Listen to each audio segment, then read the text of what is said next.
Civil હોસ્પિટલમાં free મુસાફરીનું certificate આજીવન કાઢી આપવા માંગ. થેલેસેમિયાના દર્દીઓને સમયસર બ્લડ મળતું નથી તેવી પણ ફરિયાદ. રાજકોટ સિવિલ થેલેસેમિયા સોસાયટી દ્વારા કલેક્ટરને રજૂઆત. હાલમાં સરકારના નિયમ મુજબ દરેક વિકલાંગ કેટેગરીને બસમાં ફ્રી મુસાફરીનું સર્ટિફિકેટ આજીવન કાઢી આપવામાં આવે છે, પરંતુ સિવિલ હોસ્પિટલમાં કાઢી આપવામાં આવતું નથી. તેમજ થેલેસેમિયાના દર્દીઓને સમયસર બ્લડ મળતું નથી તેવી સિવિલ થેલેસેમિયા સોસાયટી રાજકોટ દ્વારા કલેક્ટરને રજૂઆત કરવામાં આવી છે. શું નામ તમારું? પૂનમ ચમનભાઈ લીંબાસિયા. શું આજે તમે કલેક્ટર સાહેબને માંગણી લઈને આવ્યા છો?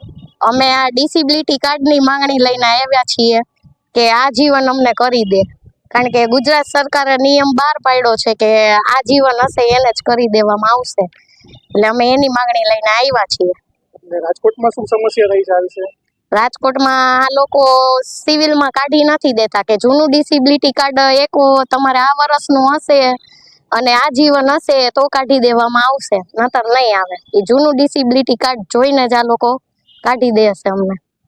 અત્યારે તમારી છેલ્લી માંગણી શું છે? કે અમને આજીવન કાઢી દે અને એક સરખી બધાને ટકાવારી આપે એવી અમારી માંગણી છે.